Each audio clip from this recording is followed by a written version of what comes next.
Alright, so I got to replace this thing. I don't have to, but I'm going to. It's part of the evap system for the fuel system here, and I have the part, so I want to do it, but it's trying to figure out how to get it off of there and get this connector off. This one's easy. So give me a minute to figure that out. And I'm going to talk about a few other things while I'm here, because I guess things to say about my recent issues with the van and what I've been solving versus what I've said about it over the time, because I'm wrong about some stuff and said some things, and I just want to correct the record. So hang on here. Right, so I'm trying to, just getting it off the bracket was hard. Now I'm trying to figure this part out.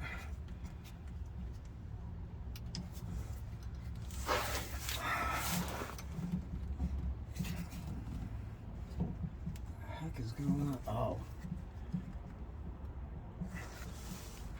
what a pain in it. I haven't seen anybody do this, so I can pull it out. Oh, I see. There's a little retaining thing on this. I don't know if you guys can see anything. It's just tedious. Your typical, tedious nonsense with this stuff.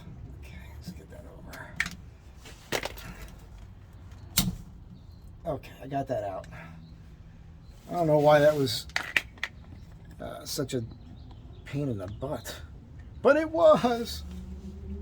Now, you remember the orientation goes this way, which is here. Let's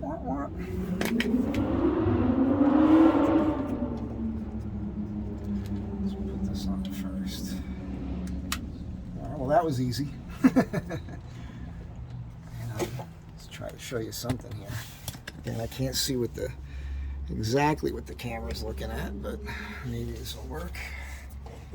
Slide this. There we go. Plug this back in. All right. And we'll start the van and have a little chat. A little chat.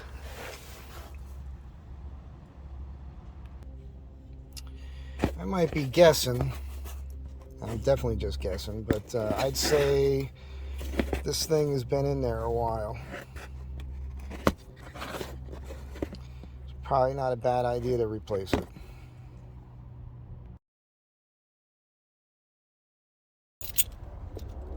Alright, let's reach over here and start this sucker.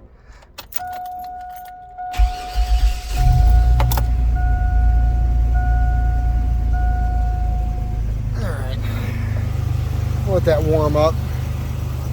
A couple things.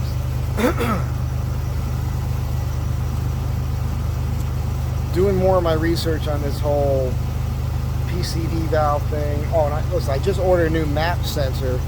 I'm sure somebody's mentioned that before. I'm not having any more problems, but in the mindset of, trying to, the whole preventive maintenance thing, it's a smart thing to do. And one of the things I want to point out is when you talk about what the issues are with the PCV valve, and one of them is it can contaminate the oil and do this whole oil consumption thing. And it made me realize that when I came back from the last trip across the country, when it was running so poorly, I had all these issues. The same issues: rough engine idle, roughness with the engine, horrible gas mileage. And then when I brought it back when I was here and I had the oil changed, it didn't even read on the dipstick, and I watched it come out and it was pretty dark and cruddy. And I'm starting to think now that maybe that old friend of mine that put the oil in did put the right amount of oil in, but that friggin' PCV valve was bad at that time. And I drove it all the way across the country like that, and I've been driving it like that for like a year and a half. But it was, you saw that valve kind of sounded like it worked. So it was one of those situations where maybe it got clogged for a while, then cleared, then got clogged again, and maybe there was something in it eventually that prevented it from doing its job to its optimum potential. So I think that's probably what was happening there. So anything I said bad about my old pal, which wasn't aimed at him, just people make mistakes is what I was thinking. I think it was just parts malfunction on the van that caused that issue, and I was ignorant to that fact. That's just how it is.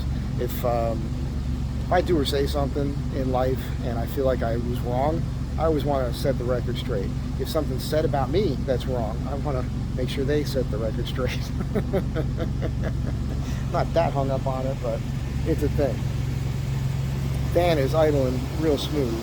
Pretty stoked about it. Also, well, I'm going to leave it at that for now. I'll get the map sensor in, and I'll tell you guys about some other things that are happening in the next video. Keep this one short. Have a great day. Thanks for being here. Always tell the truth. Always be honest. And I'll catch you in the next one.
Replacing the CV axles next. I know I talked about rebuilding the ones that are in there, and I will do that, but it's a time thing. I'd rather just pop these two out, put the new ones in, because I could do that in a couple hours, and then I'll have the other ones sitting in the shop, and I'll put the new boots on them. So now I'll see you next time.